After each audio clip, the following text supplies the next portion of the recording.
Hello guys, this is your friend and we are back with a new fanfic. Which is What If Naruto Got Ultimate Harem with Multiple Girls Rewrite Part 2. And if you enjoy this fanfic then please press the like button and subscribe to my channel for more fanfic like this. And now let's start the fanfic.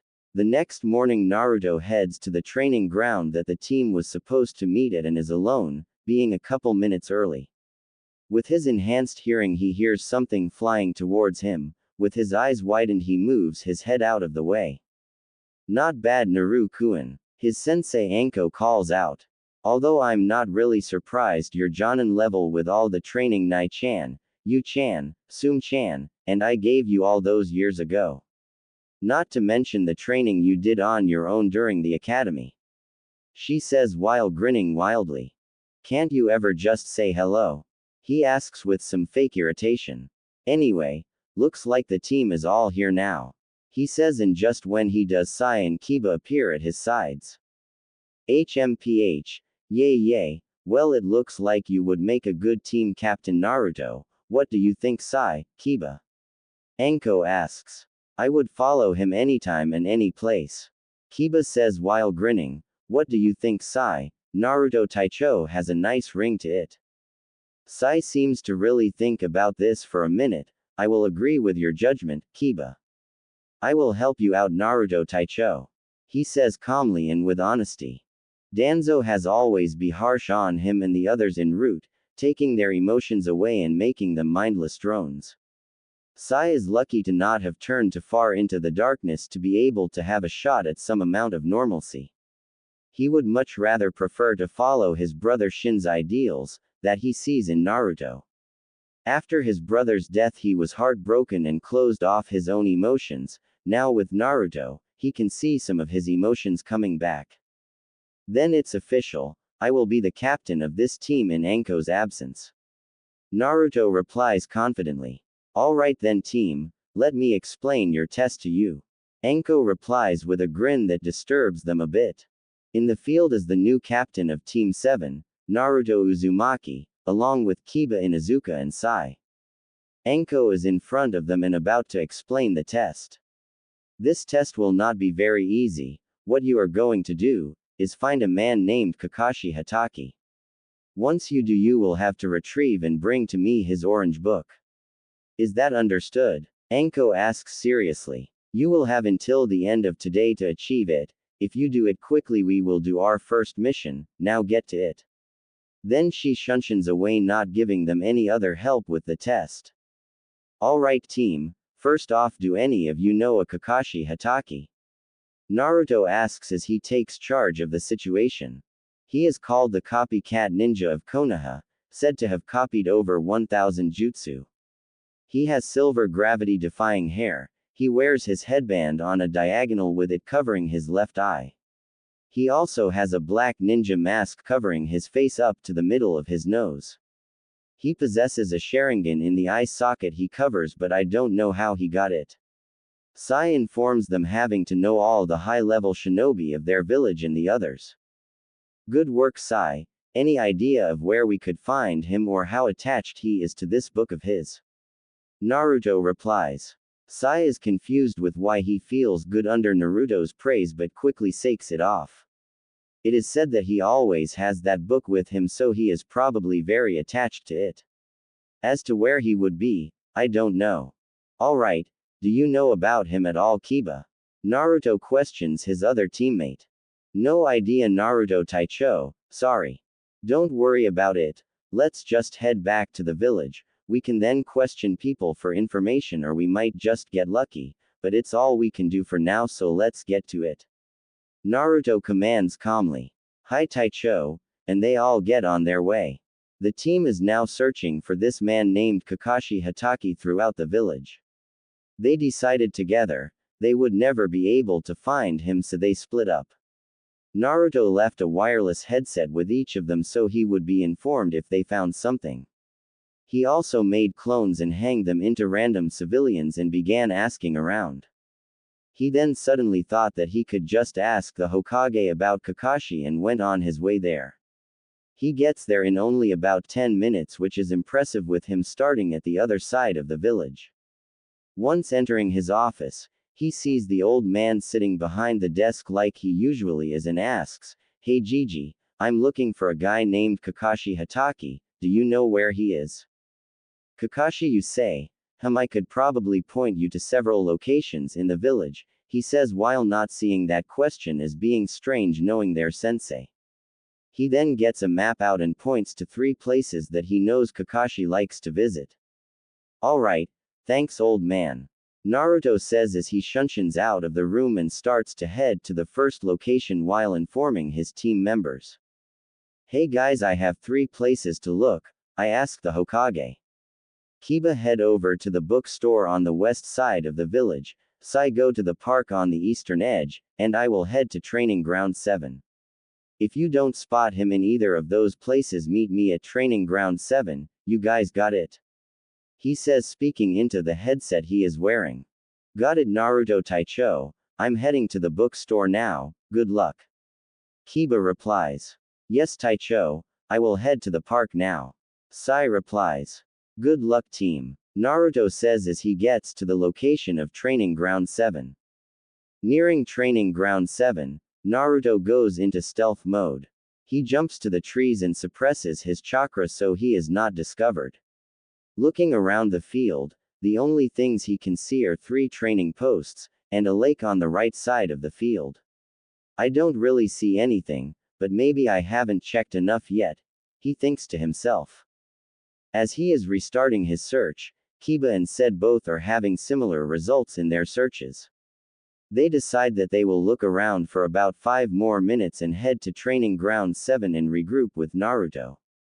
Back with Naruto, it has now been about 3 more minutes and still nothing until his enhanced sense of smell picks up a scent. This could be him, let's check it out. He then sees a man with the same description as the one Sai gave them. The man is in front of some kind of stone. Hey, guys, I got eyes on the man matching our target's information. He is at the training grounds, start heading here, he is just leaving. What we're gonna do is have both of you attack him from the east and west while I jump in and attack him from behind, you guys understand the plan? He says quietly so he doesn't give off his position behind Kakashi. I got it loud and clear. Let's do this. Kiba says with his normal enthusiasm. Understood Taicho. Sai responds after. Good, how much time will it take you guys to get here? Their captain asks again. 5 minutes tops. Kiba replies. I'll be there in 2. Sai responds. Alright, we'll wake up for you Kiba, we are all in this together. There are no lone wolves on this test. Naruto responds with his normal leader-like voice which gives them extra confidence. Hi Taicho. Kakashi was walking down the street with his absolute favorite book in his hands, ignoring the glares and killing intent on him from the women of the village. He loved seeing their reactions every time he read the book, that was really why he did it, to annoy people. Jiraiya was also a good author, but we'll save that for another time. While he was reading, his eyes suddenly widened. 3 kunais came flying at him from 3 different directions. Jumping out of the way while still shamelessly reading his perverted book, he starts to look all around him. Wow, these guys are good, they can almost completely hide their chakra signature. Kakashi thought. Alright team, here's what we're going to do, me and Kiba will attack him for a while. We will try to tire him out and that's where you come in Sai, take his book and get out while we distract him. We will meet you on top of the academy. Everyone get the plan? Naruto questions. Hi Taicho. Good. Then let's do this Kiba. Naruto says as he jumps out of cover and rushes at Kakashi with low Jonin speed. He throws a punch to Kakashi's face which he avoids, but what he didn't realize is that Naruto was just the distraction. Jujin Bunshin, man-beast clone Kiba calls out as Akamaru transforms into a second Kiba. Gatsuga, Fang passing Fang, is his next jutsu called as he and Akamaru both run, jump, and start spinning like drills towards Kakashi. Their teamwork is really good, Maybe I should get serious, Kakashi thinks as he finds that he is in a bad stance from avoiding Naruto's punch, so he starts to put his book away to do a kawarimi, only to have it stolen by a black ink-like snake. Choju Giga, super beast imitating drawing, jutsu is a success, Sai says as he smirks at the now enraged Kakashi, who just narrowly got his technique off in time. Give me that book back now, Genin, or I will take it from you. I will warn you though, I won't take it back very nicely. Kakashi says venomously while pulling out a kunai. Whatever Anko wants my book for, it can't be good, so just please give it back. So you already know that Anko is going to be our sensei, huh? Well, we need the book to pass our Genin test, and I plan on having my team pass. Naruto says defiantly. Time to go now, good luck Kiba, Naruto Taicho. Sai thinks to himself as he turns, takes out his scroll and quickly draws a bird. Choju Giga Jutsu, super beast imitating drawing, and jumps on the bird that appears. Kakashi seeing this runs at him as fast as he can, Kiba. Smoke bombs now. Naruto commands and his order is followed. Naruto then pulls out his katana, and runs to catch up to where Kakashi was last seen before the smoke appeared. Using his enhanced sense of smell, he easily found him. A loud clang was heard and after a short time the smoke dissipated, showing Naruto with his katana against Kakashi's kunai. Kiba, let's regroup with Sai at the meeting spot now. Naruto says as he pushes off from Kakashi's kunai and regroups with Kiba as they both start running away. Kakashi of course follows them and quickly grabs both of them. Sorry, but I will need the location of the meeting spot where Sai is headed to before I let you both go. Kakashi says calmly while releasing a small amount of killing intent on them, not really affecting them due to training together as kids, and they trained really hard. They only look at each other and start to chuckle. Oh Kakashi, if only you could see that you don't have us at all, Naruto says as Kiba, Akamaru, and him all disappear in a puff of smoke. What? How did they get away? Kakashi asks himself as he begins to review the battle. Just when Kiba had thrown the smoke bombs, Naruto had made 3 cage buncheons. One for him, Kiba, and Akamaru. As the Naruto clone was blocking Kakashi's path to Sai, the originals were already running away. Smart. By making clones with them running away, he made sure that I followed the wrong path, which made the originals all get a clean getaway. Anko's team will go far if Naruto will be leading them. But for now I have to get my book back. Kakashi thought while being both impressed with their skill and angry that they stole his book. The team is now seen grinning and panting at the same time at their meeting place on top of the academy. Great job team, that was perfect execution, we couldn't have done better. Naruto confesses happily. Yay, it was, but we couldn't have pulled it off without you leading us, Naruto. You're definitely the right choice as our captain. Kiba says confidently. That was a good plan, so I am in agreement, you make a good captain, Naruto Taicho. Sai replies with an almost barely noticeable twitch in his lips. Come on guys, we all played our part and I'm proud to be leader of you too. Naruto replies while scratching the back of his head sheepishly. Let's just return to Anko-sensei, I can't wait to see the look on her face. He says and they all take off quickly, all thinking the same thing, even Sai. This is gonna be good. It was around 3 in the afternoon and Anko was waiting in her favorite place in the village, the dango stand. Well, one of her favorite places in the village at least, her first favorite place being the Forest of Death. I wonder how Naruto is doing. Anko questions with a tint of pink on her cheeks. I don't know, but I bet he is getting sweaty, he's probably glistening in the sunlight. She thought shamelessly. Just then she smiled widely, seeing the person she had on her mind enter through the entrance of the stand with the other 2 teammates at his sides, all of them smirking. Well, you guys are early. Do you have it? Anko asked and her grin widens, seeing the increasing smirks on their faces.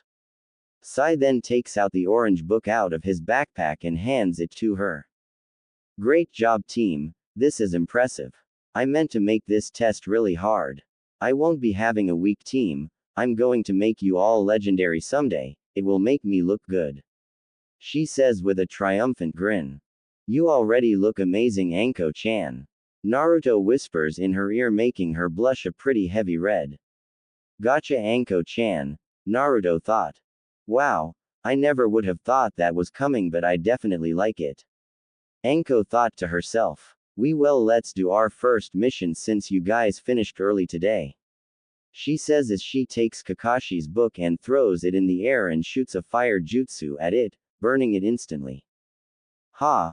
I found you, now give me back my book and nobody gets hurt, Kakashi yells out of nowhere. Sorry Kakashi, but that book is toast, I suggest you don't read them in public anymore.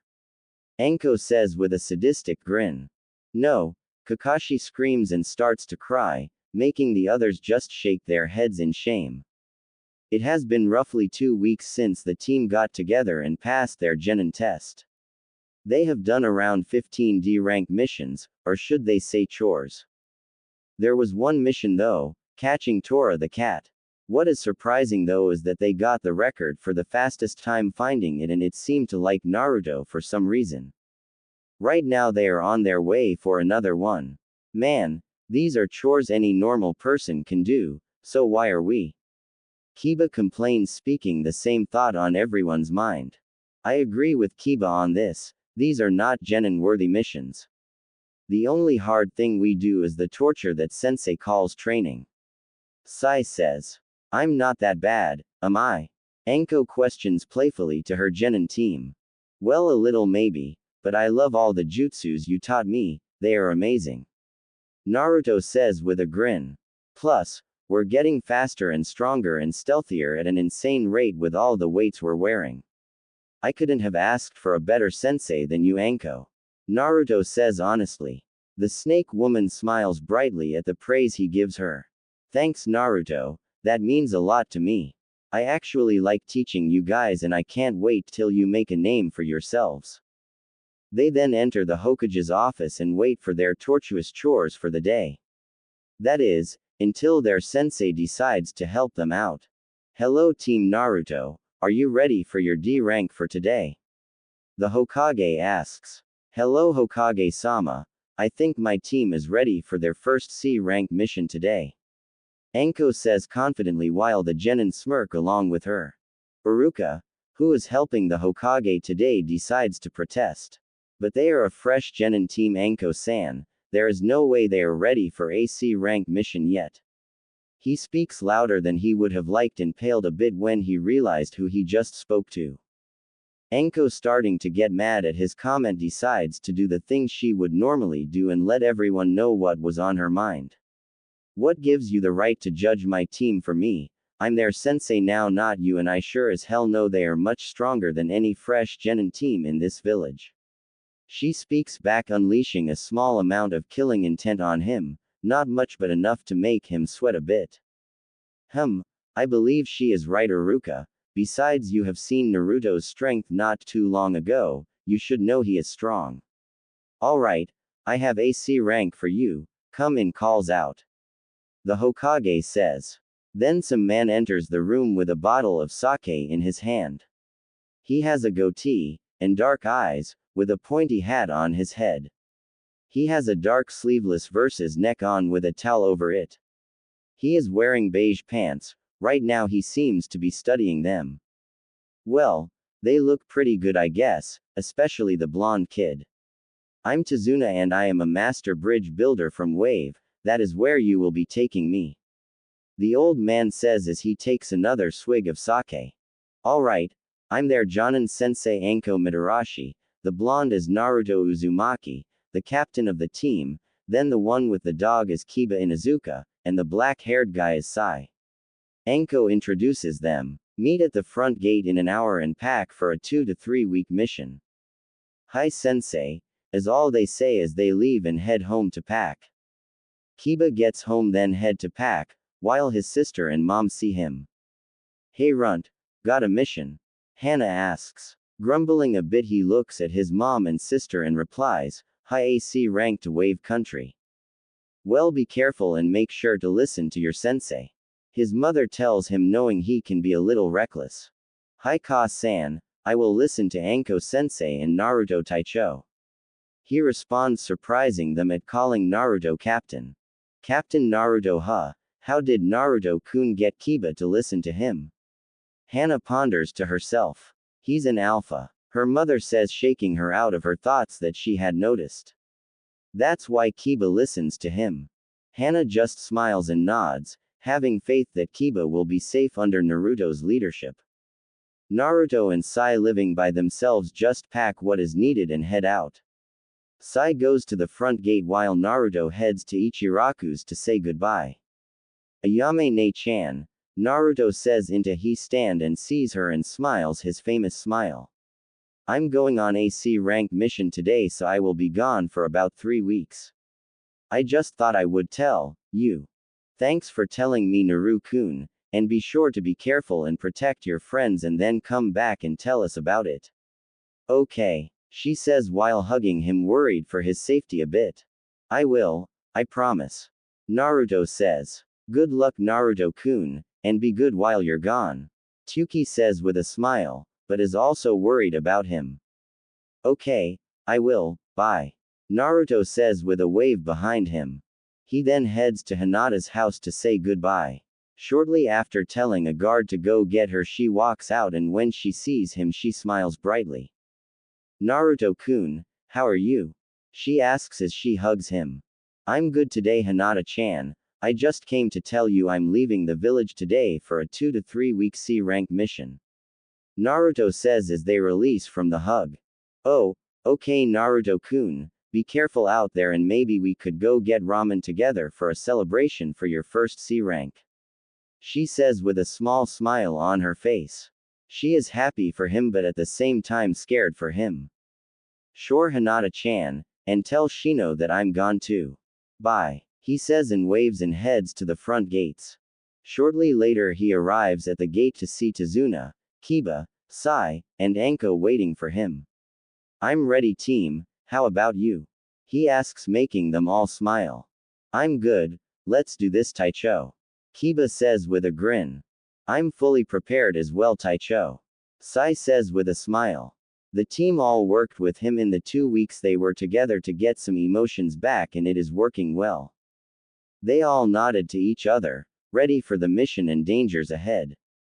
On the road out of the village, the team is surrounding their client Tazuna. Kiba is up front so he can sniff out any enemies. Sai is on Tazuna's left side and Naruto is on his right side. Sai is right now using his mice that he drew from his scroll to scout around. Anko is following behind them all and is on alert. All was normal, all was calm, nothing but the sounds of birds chirping, the wind blowing, and the old drunk sipping his alcohol. That was all true until one of Sai's drawn mice returned and scurried up his arm to reach his ear. It seems there is a suspicious puddle up ahead, it hasn't rained for days, probably genjutsu. He told the group calmly. Hey Kiba, do you smell anything? Naruto questioned and Kiba began sniffing carefully. Yay, 2 cents I think hidden under the puddle genjutsu. Not a very smart one either if it's a puddle in the middle of a hot dry day when it hasn't rained in a week. Kiba replies. Shinobi. Naruto questions quietly. This is a C rank mission, there shouldn't be any enemy shinobi. I agree, Naruto, everyone stay sharp and calm. Anko orders and they all follow. Tazuna seems to be getting frightened and everyone can see it, making them narrow their eyes in suspicion. Soon later they all spot the puddle that is supposed to hide the enemy. They remain alert and heighten their senses, trying to feel even the slightest movements. As they pass by the puddle and are a few feet in front of it, 2 shinobi start to strike. One had shoulder length, wild dark brown hair and dark eyes. He wears a rebreather that covers the lower half of his face and a large, clawed, gauntlet on his left arm which had a chain coming out of it that had the other end attached to his friend's own gauntlet. He has a camouflage suit with bandages around his waist, dark-colored, knee-length sandals and several pouches around his waist. He wears a Kurigakure headband with 2 horns on it. The other enemy looked a lot like the first except his hair was straighter. He also wore a camouflage suit with bandages around his waist, dark-colored, knee-length sandals and a ragged black cape. His Kurigakure headband had a single horn on it. They both charge at the person who they think is the strongest in the four-person team. They chose Anko, but they didn't know that they made the wrong choice. Naruto, seeing them go for Anko, he issued some orders to the other people on the team. Sai, protect Tazuna. Kiba, go for the straight-haired one while I help Anko. Sai, use your ink jutsu to assist Kiba. He says as he starts his charge at the wild-haired one. Gozu, you hear that? The blonde Gaki thinks this team can stop us. The shinobi that has two horns and wild hair says to the one that has straight hair and one horn. The one now identified as Gozu just looks at him and says, calm down Maizu, don't underestimate them. The straight-haired shinobi replies to the wild-haired shinobi. Maizu is rushing towards Anko quickly, but not as fast as her or Naruto. Maizu tries to slash at Anko with his gauntlet on his left hand. Keyword: tries. He looks to the resistance and sees a black-bladed katana. Following it down to the dark crimson sheath, he sees the blonde-haired kid. With Naruto holding his back, Anko quickly unleashes some snakes out of her sleeves to restrict and immobilize him. The man is a little too quick, however, and uses a kawarimi to switch with a log. Damn, this might actually be a challenge, Anko grins sadistically. The man starts to chuckle a bit and says, you are no match for me, bitch. Big mistake. What did you say, you lousy excuse for a ninja? Naruto yells, while taking off his weights. That was a stupid thing to say, now I might just have to hurt you. You hurt me? Ha ha ha, don't make me laugh, punk. Maizu laughed crazily. Too bad it cost him. He stopped laughing really quick once he felt the same katana he was staring not too long ago stab into his leg. Ah! He screamed. After Naruto left Kiba and Sai alone with Tazuna, the action really started to happen. Gozu throws a large group of that are sent flying straight at Sai and Tazuna at an extremely fast speed. Choju Giga. Ranjishi, super beast imitating drawing wild lion, is the jutsu. Sai responds with making 5 ink lions to take the hit. Kiba, seeing that he is ignored for a second, decides to jump into the fight. Jujin Bunshin, man beast clone, Gatsuga, Fang passing Fang. Kiba then does his signature move straight towards his enemy. Gozu attempts to jump to the side, but what he doesn't know is that there are 2 snakes made of ink coming out of the ground and attaching themselves to his feet.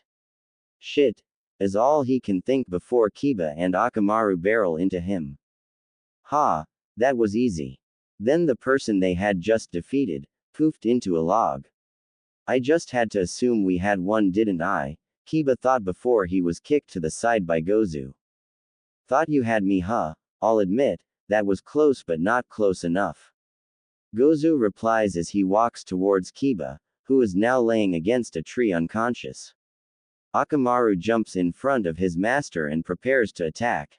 But their battle was halted once they heard a scream, and it wasn't Naruto or Anko. Maizu. Gozu thinks worriedly. Now's my chance, Sai thought. Drawing on his scroll with his brush, he called on some more of his drawn creatures. 3 snakes jump out of the scroll at high speeds, faster than Gozu could react, and he was brought down. 1 snake around his arms, 1 around his legs, and 1 around his neck to choke him into unconsciousness. Back with Naruto, Anko, and Maizu, Naruto pulled out his sword from his victim and then jumped to Anko's side. Bastard, I'm gonna gut you for this, then the bridge builder, and then wave will be no more. Maizu snarled, slightly shocking Anko and Naruto. So that's who they're after. I'll have to have a chat with Tazuna, Anko thought. Well then, let's get on with it, she says, sounding uninterested, going through some hand signs. Tsunejishu, hidden shadow snake hands, the same snakes shoot out of her coat and begin to latch themselves onto the already injured Kiri Chunin.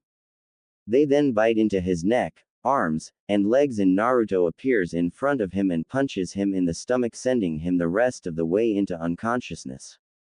Good work, Naruto, and thanks for coming to help me and for sticking up for me. Anko says with a smile and a pink tint to her cheeks. No problem, Anko-chan, I will always help you out. Naruto replies, adding emphasis on the chan, making her blush deepen. Should I mention the CRA, or wait until we get to Wave Country? I guess I better wait. Naruto thinks to himself. Well, let's hurry back to the others. He says as he starts walking away. God, I think I love the blonde Gaki. He can make me blush so easily and he really cares about me. He's nothing like the other guys who just want me to say they've had me. Anko thinks with a smile while trying to control her blush, but quickly follows Naruto as the mission is more important. Walking back to the others with a downed Mizu, they see an unconscious Kiba and Gozu. Running over to Kiba, Naruto feels his pulse. He's just unconscious, only some bumps and scratches, but other than that he'll be fine. Naruto replies and picks up Kiba and walks over to the others. Well, Tazuna, I believe you have some explaining to do. Anko says, with a mean look on her face, one that had him sweating. This one told us that he was after you in our little battle over there. Now why would some missing nin of Chunin lever be after your head? Gulping, Tazuna replies, well, you see, there is a good explanation. A man named Gato has hired them to kill me. Why? Is the question Naruto asks. Wave is a poor nation right now, but it wasn't always like that, it used to thrive. One day a corrupt businessman started to take over our trading industry. With it he basically controls our land. He hires mercenaries to come and get as much taxes from us as he can. I have been building a bridge over the last year and a half. This bridge will connect us to land and more people can come and visit Wave again. More people means less control for him and he doesn't want that. He wants to rule us with an iron fist. Tazuna explains, while clenching his fists. It's that bad, huh? Then why didn't you call for more experienced ninja? Kiba asks, now awake and not seeing why he only paid for a C rank mission. Yay, I find that to be questionable too. Sai adds in, and Naruto and Anko just look at each other, both having an idea of why. We couldn't afford anything higher than a C rank mission. I had to go to a good amount people to even scrounge up enough for this one. Tazuna states sadly, I really need your help. I have a daughter and grandson at home waiting for me. I'm desperate. Well, team, what do you want to do? Anko asks, stay with the mission or return home and leave him here. I think we can continue the mission. Our teamwork is outstanding and we can't let a whole country suffer and be taken over by some corrupt businessman. The needs of many far outweigh the needs of us. Naruto says, making them all smile and nod with his wise words, making them all admire him more. I'm with Taicho. Where he goes I will follow. Kiba adds in. I will agree, I'm with you, Taicho. Sai adds in, while Anko smiles and nods with them.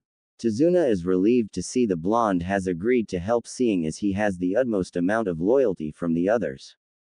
He is amazed at his leadership-like presence for one being so young. He is also surprised by his strength and speed, having seen how fast he was. Thank you all. I can't say how happy I am to have gone to the Leaf. I know I will be safe on my journey now. Tazuna says, letting a few tears fall. There is no need to thank us, we are glad to help. Naruto says to the man kindly, well, let's tie these guys to a tree and tell the Anbu where to find them. After tying them up they continue on their journey, and about 20 minutes later they reach a lake that they need to cross.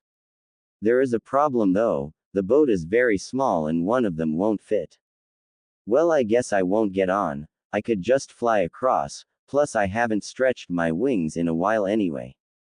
Naruto replies, shocking the boat driver and Tazuna. Wings? Tazuna asks disbelievingly. Yay, just watch. Naruto says as he steps back and takes off his shirt and trench coat so they don't rip. He then closes his eyes and grunts in pain a little as wings suddenly sprout from his back. I definitely need to think of a seal to keep my shirt from ripping when I summon my wings out. He thinks as he can see the effectiveness of that seal. What he doesn't see is Anko, eyeing him like a piece of meat with a good-sized blush on her face. Wow, how do you have wings, and why do you hide them? The boatman asks quietly, while no one is paying attention to Anko, which she is very happy about. The answer to the first question is that it's my bloodline, it's from the Uzumakis. The second answer is because I think the wings would freak people out a little. Naruto responds. But I think this is a good time to use them as I can look around ahead and scout out any enemies up there. Good idea, but don't engage them unless you have to, is that understood? Anko says after controlling her blush, with some force, she doesn't want him getting killed after all. I understand, I'll see you guys on the other side. He says as he takes off with a huge amount of force, stunning all of them, even the ones who knew of his bloodline. He doesn't use it that much, only when he absolutely needs to. That is a huge bridge. Naruto thought as he lays his eyes on the massive bridge. I wonder how this went unnoticed until now. He questions in his head as he is 300 feet in the air and searching for another enemy. He makes it over wave without seeing anyone, but he decides to circle around until he sees his team. Then, he sees something he wished he hadn't, missing Nin Zabuza Momochi. He is with someone else also, but he can tell it's a girl as he can see her face. She then puts on a hunter Nin mask and separates herself from Zabuza. Zabuza is a tall and noticeably muscular man with pale skin, short spiky black hair, brown eyes, and small eyebrows. He is wearing bandages like a mask over the bottom half of his face. He wears his headband sideways on his head, exactly like Naruto. He is seen shirtless, with his chest only covered by a belt to which he attached his oversized broadsword called the Kubikiribocho, wearing baggy pants with the striped pattern typical of Kurigakure and wrist warmers extending up to his elbows, with matching leg warmers. The girl had long black hair, pale skin and large, dark brown eyes. She had a slender frame and was also quite short for age. Her shinobi outfit consisted of a moss green, striped turtleneck sweater and a split skirt in matching color that reached down to her knees.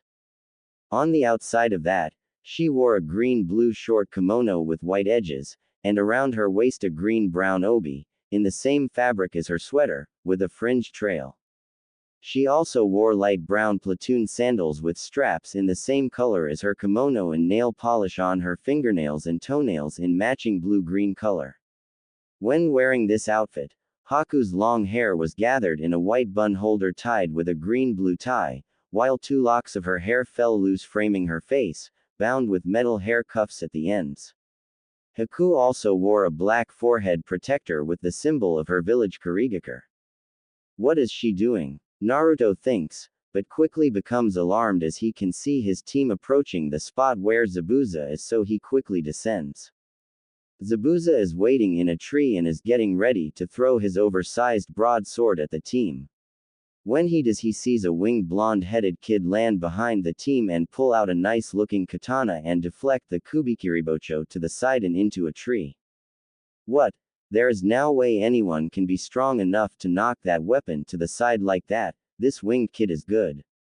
Zabuza thought, mildly impressed. Wow, who is that guy? He is definitely strong, handsome too.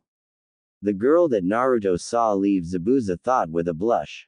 Guys, on guard. Naruto says even if the team was already getting ready, having heard his landing and seeing him deflect the huge blade that was thrown. Damn kid, I didn't expect anyone with the Shinku Tsubasa to still be around, so you're an Uzumaki, huh? Zabuza asks, standing on the handle of his blade that is stuck in the tree. Yeah, I'm an Uzumaki, and you are Zabuza Momochi, the Kurigakure no Kijin. What are you doing here? Naruto asks the demon of the mist. I'm here for the old man. If you give him up, I won't have to kill you, Gaki. He replies menacingly. Team, protect the bridge builder. Anko says as she gets in a fighting stance. I'll play with our little friend here. Really? I don't think I know that much about you. Zabuza replies. I hope you give me a good fight though. He says as he pulls his blade from the tree and jumps about 15 feet away from the team and onto a river that is ahead of them.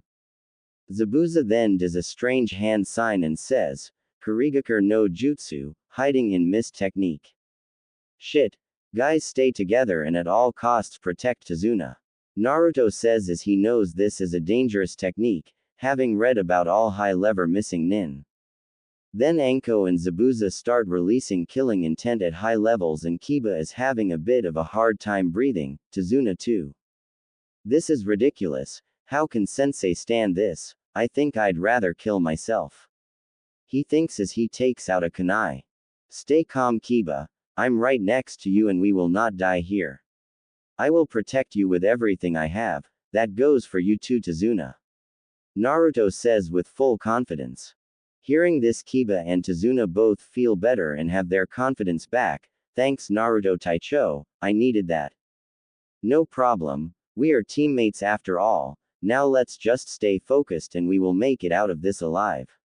Naruto replies back quietly. Yep, I made a great choice going to the Leaf Village. Tazuna thinks while being only slightly worried. Anko and Zabuza are ready to attack at any minute.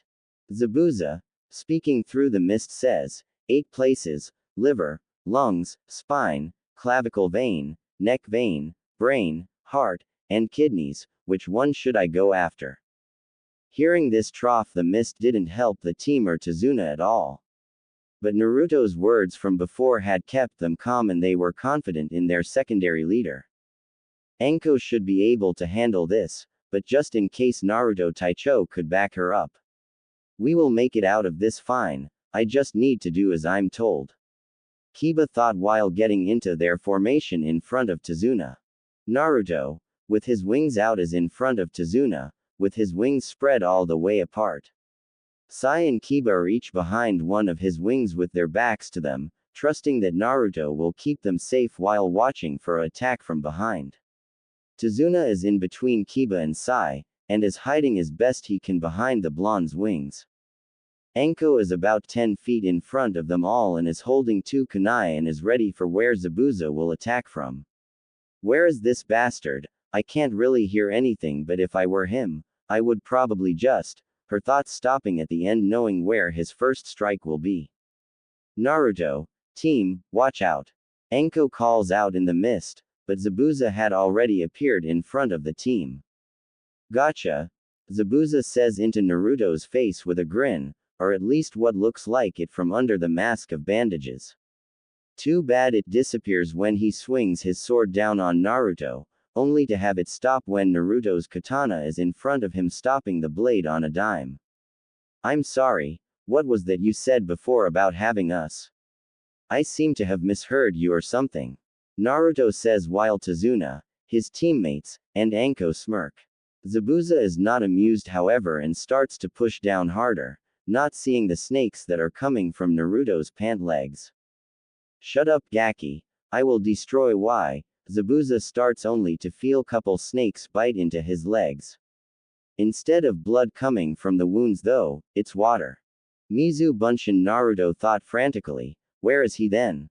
Naruto then hears a faint sound approaching Anko. Anko, he's going for you, watch out. Shit.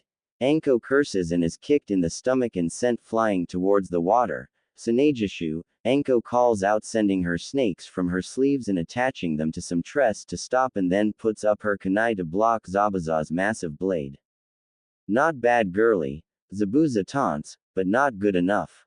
Just as he smirks and jumps out of the way only for Anko to get hit with a water gunshot. Anko then went flying into the water and was swimming up to the top of the river, but the water was getting more dense.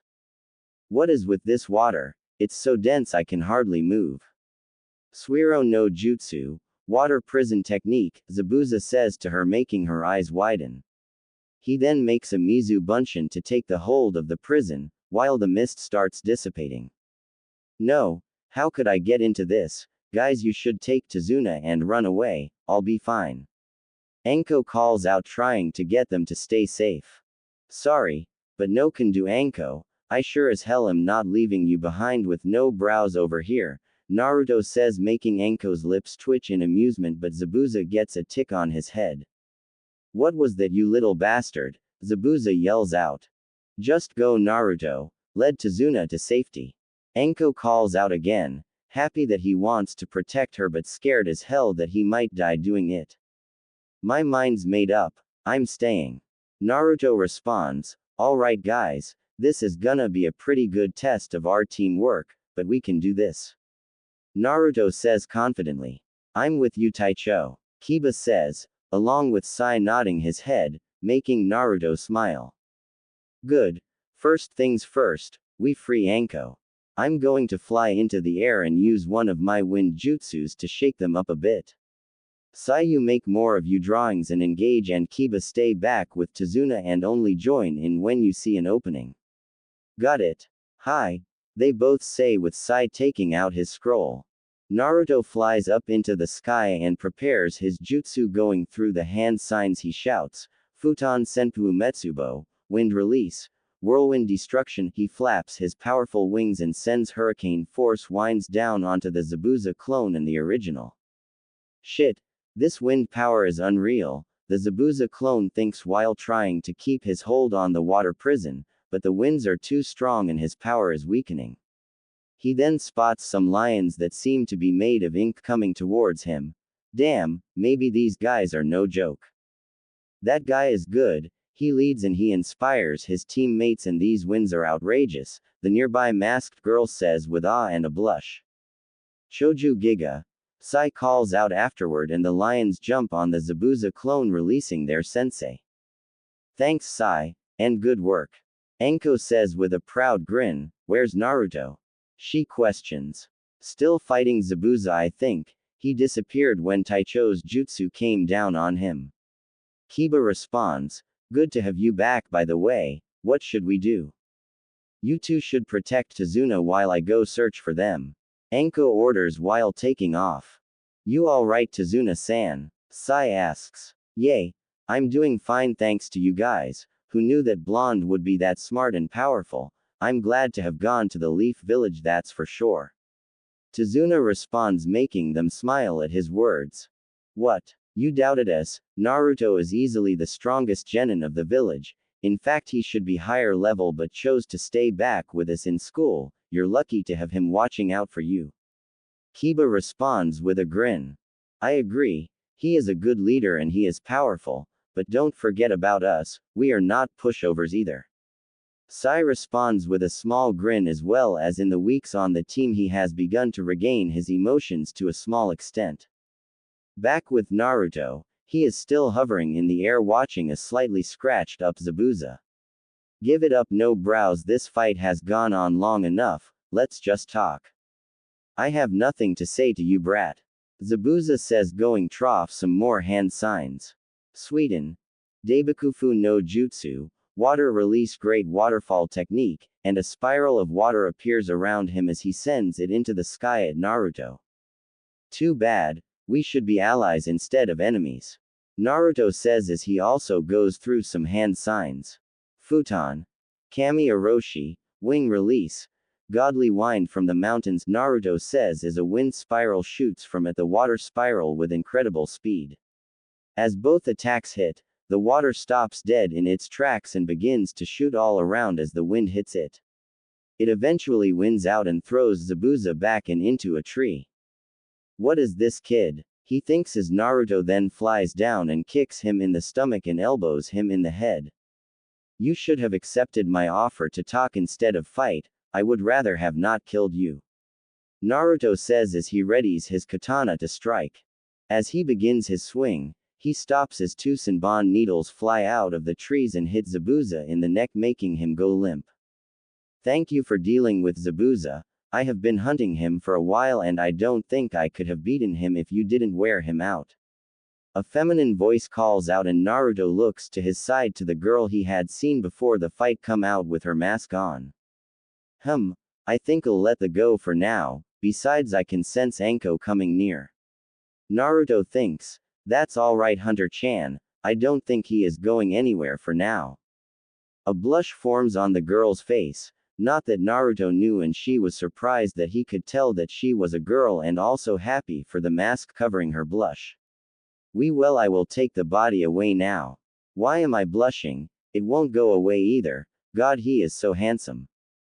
Maybe I should mess with her a little, that sounds like fun. Naruto thinks, aren't you going to destroy the body now?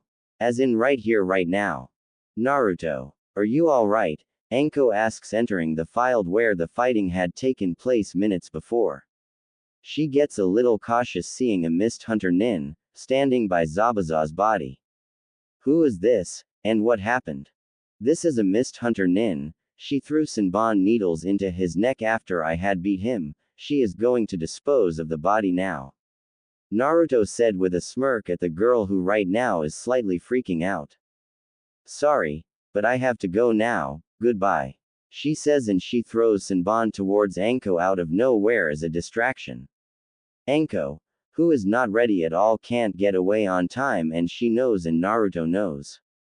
Anko. Naruto yells as he uses his wind element to speed himself up to take the hit and save Anko. He gets hit with 3 needles sticking out of his back and 2 in his right wing. What? He jumped in front of that woman, why?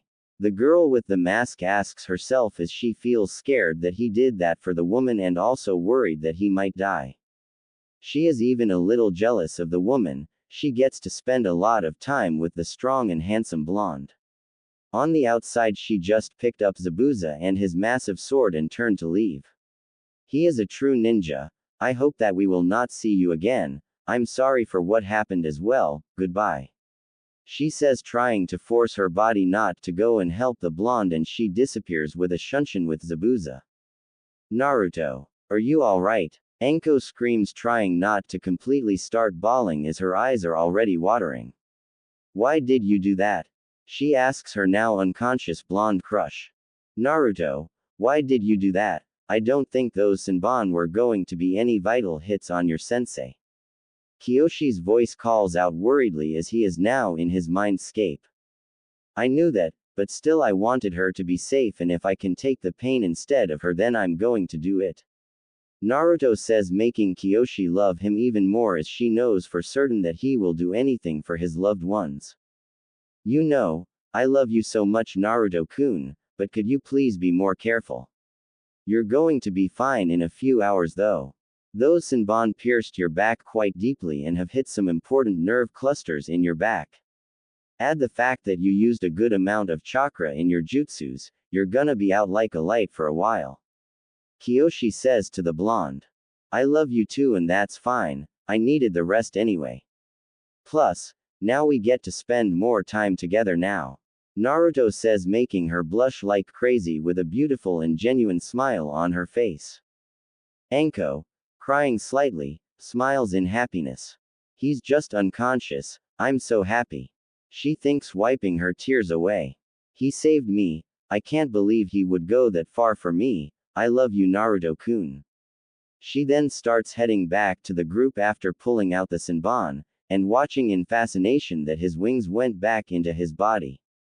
What happened to Taicho? Sai asks, seeing one of his friends in Anko's arms. He did it. He beat Zabuza, but a hunter nin had thrown Senbon into Zabuza's neck when Naruto was going to kill him. But we can talk later, she says to the worried boys. Hey, you old bastard, how far until we get to your house? Anko questions angrily, with a glare that scares Tazuna more than Zabuza did. 30 minutes, I'm sorry for doing this to you guys. I promise I'll pay you back the right amount when the village starts to prosper again. He said with clear guilt in his tone. He started to like the blonde-haired kid, and to see him unconscious because of him was sad. Fine, let's just get him to a bed and we will finish the story when we get there. Naruto needs rest. Anko says, lowering her glare but still angry at Tazuna for lying to the Leaf Village, but she also understands where he is coming from. Just like Tazuna said, it took only about 30 minutes until they reached a small house. Tazuna goes up and knocks on the door. Tsunami, it's me and the ninja I hired to protect me, one is unconscious and needs a bed. He says loudly. and smiles when he hears footsteps running to the door. As the door opens, a beautiful woman with black hair that goes to the middle of her back comes out. She is wearing a pink shirt with a red collar and a blue skirt. She looks down at the boy in Anko's arms and blushes lightly. She sees a shirtless Naruto and she is definitely impressed with what she sees. Is he going to be alright? Come on in and put him in the guest room upstairs. I am Tsunami, by the way, she says while still staring at him with a small blush on her face that everyone can see. Anko becomes a little suspicious of the woman but nods anyway. Thanks, and he'll be fine, he just needs some rest. I'm Anko Mitarashi, this is Kiba Inuzuka and Sai, she says while pointing to each of them while they all walk into the small house and head upstairs. Tazuna walks in last and looks to his daughter with a smirk. What's with that little blush, Tsunami-chan? He asks teasingly and just walks by laughing as he sees her blush increase slightly. What? He is a handsome-looking young man, is all Tsunami says as she closes the door. After putting Naruto in the guest room, everyone sits down at the table while a boy that has spiky black hair and dark-colored eyes. He is wearing a green jumpsuit with a yellow shirt and a simple pair of sandals. He is also wearing a blue and white striped hat.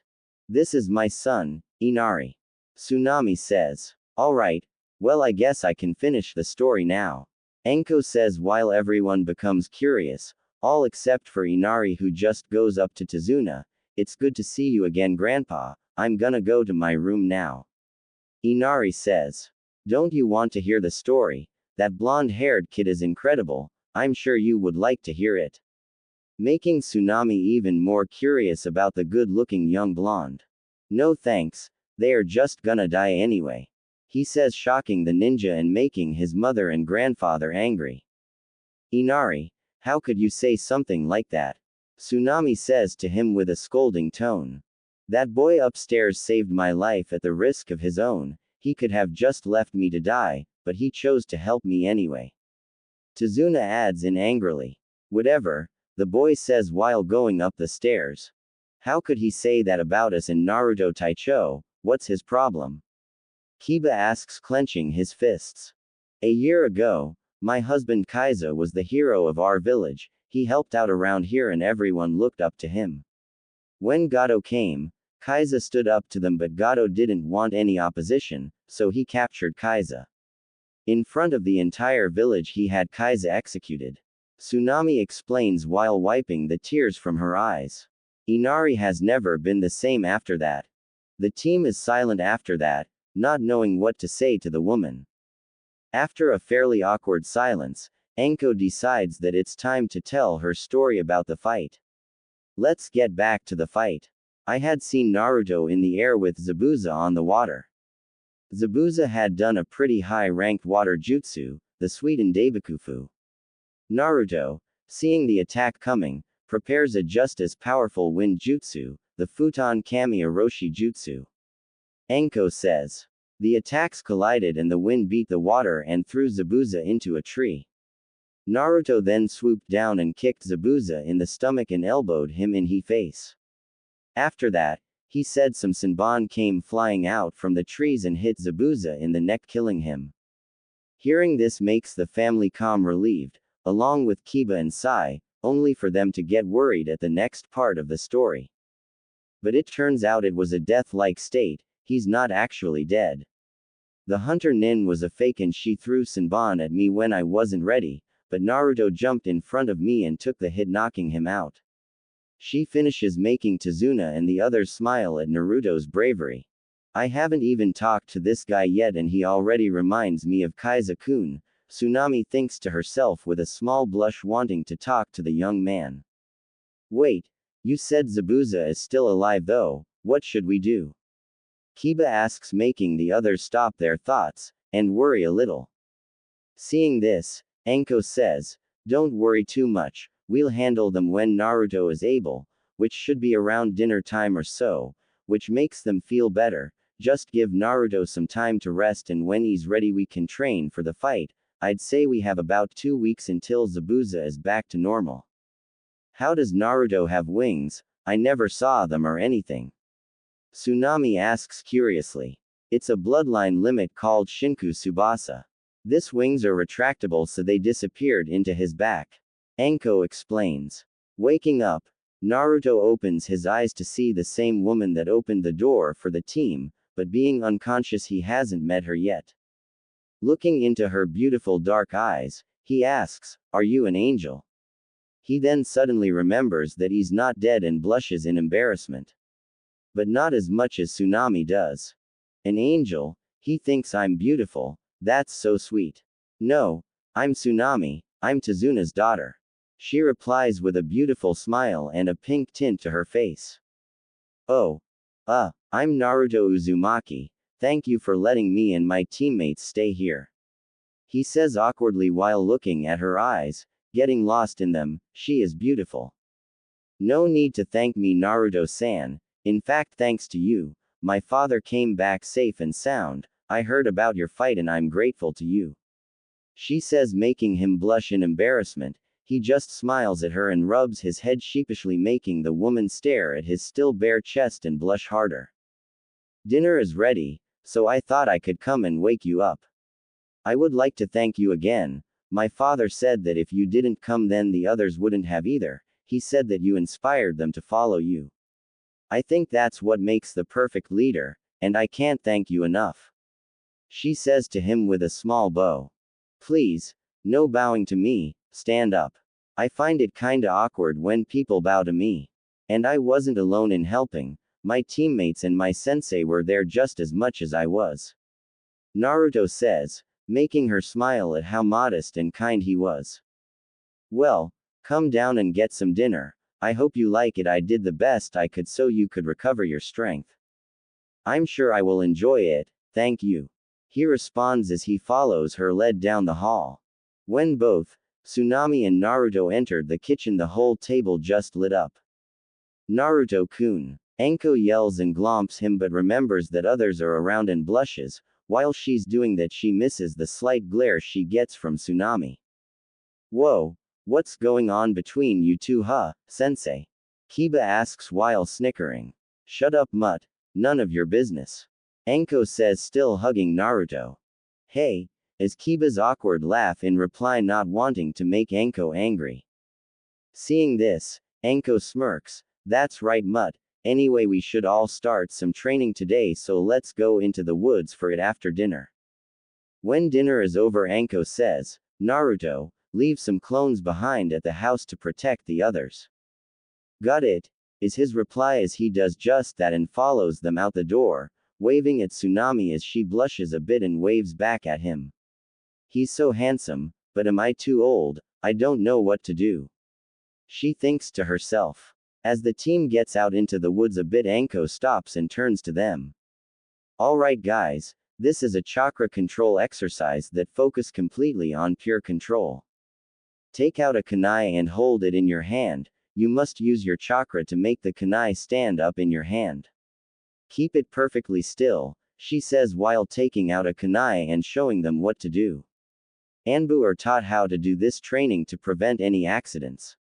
If you use too much chakra, the kunai will shake violently and shoot upwards. Using too little, the kunai would wobble a bit before falling back down. Understand? She says while the others look at her and nod. This is tricky and I have already taught you how to tree climb and water walk, so if you get this you will have your control down good. If you combine the training with this too you will get even better, like tree climbing and the kunai balancing at the same time. We will also be working on sticking to the trees and sparring for an hour to master the exercise completely. An hour of sparring on a tree, are you crazy or something? Kiba yells out. Want to make it 2 hours. She shoots back with a evil grin on her face, shutting him up really quick and get to work. Good, and Naruto, I want to talk to you after training today. Anko says a little nervously, which Naruto picks up on. Alright Anko-sensei, I'll see you then. He says with a smile. I guess this is the time I should confess to her. I think that's what she is going to ask about after the whole needle incident. Yay. See you then. Each member of the team took out a kunai and immediately got to work. All of the boys had about even control due to having used all the chakra control exercises. Alright guys, let's see who can do this the fastest. Losers have to buy the winner all the food he can eat when we get back home. Naruto challenges them. What? You could out-eat the entire village if you wanted to. Kiba complained loudly. What? Don't think you can beat me or something. Naruto shots back with a smirk, making Kiba snort and start his training. Whatever. Deal. I'll definitely beat you though, so get ready to buy me some food you guys. Actually, I think you meant that I was gonna win this little challenge and both of you will buy me food. Sai said back to the two guys. No way. I'm gonna win this one, just like I won the other ones. It was frickin' hilarious when I had you two idiots run into the woman's hot springs when you lost. Compared to that, buying me all I can eat is nothing. Naruto says with a laugh while his friends glare at him like he is the most horrible thing on the planet, making him laugh even more. Bastard. We could have died doing that. Kiba yelled mock angrily while suppressing a shiver. Yay. Yay, let's just get to work already. Naruto says as they all start to concentrate on the Anbu control exercise they were doing. Hours later, we see the boys in the woods all leaning on their own tree barley, standing and panting like crazy. Alright, I'm out of chakra, how are you guys doing? Sai asks. Me too, let's head back to the house, I think it's dinner time anyway. Kiba replies while heading off. Fine, but I'm not that tired. I guess I'll give you guys a fair chance, let's go. Naruto says. As they enter the house, they all practically fall into their seats across from their sensei, making her smirk. Out of chakra already? How far are you guys? Anko asks them. I held the kunai up for a minute almost. Naruto says. I barely got my to stop wobbling for like 10 seconds. Kiba says, groaning that he might lose another challenge. I got mine to stay still for about 20 seconds. Sai says, also not happy with the thought of losing the challenge. At least me and Kiba will be splitting it. Wow. Not bad guys, try to have that done in 5 days with holding it up for a half hour and then fighting on the tree for an hour for the rest of the time, or maybe we could do the fighting on the water if you're done early. Anko says with her trademark grin on her face. Naruto, let's head outside real quick before dinner. Alright, let's go. As they get outside, Anko leads him out to the back to the dock behind the house and turns to him. How do I say this? She thinks nervously. I'm really glad that you saved me from taking that hit by those Senbon.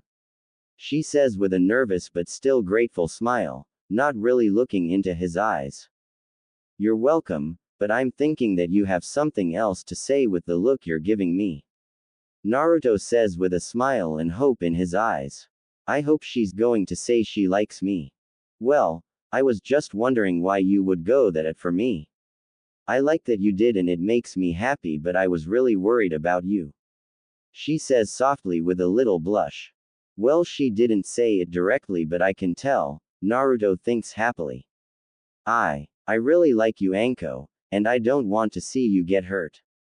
I know you can handle pain, but I just didn't want you to get hurt. Anko freezes while her heartbeat quickens. He said he likes me. Wait, did you say you liked me? She questions, thinking it's too good to be true. Yes, I would really like to date you, but I already have Hinata and she already agreed to it because she knows as the last of my clan I need to marry like 15 women. Are you okay with that? Naruto asks nervously. He likes me. Wow, this is great. But he does have to have a lot of other girls to marry, but as long as I'm one of them along with Kurenai, Hana, and Yugo, I'm okay with it. He will definitely treat us all equally. I really like you too, Naruto. I have for a long time. You have always been an inspiration to me with all you've been through, yet you still stay strong and protect people. I really admire you for that. I also will be with you even knowing about the other women you will have to have. I know you will treat us equally. She ends with a huge smile that Naruto loves to see. It's her genuine smile. Wow, she agreed. This day can't get any better. I will treat you all equally, I promise. I would love to take you out to dinner sometime when we get back to the village, sometime when you're free if you want. Naruto asks. I would love to, just come through the forest of death to my little hut anytime. I will. Now let's go get some dinner. And with that they head inside with huge smiles on their faces. Back in the Hidden Leaf village, Sakura is still out and about spouting lies about Naruto being a demon and still being ignored. Hey, we should burn down his apartment, he's too dangerous to live here anyway, who's with me? She shouts into a crowd of people with an evil smirk on her face, waiting for an answer.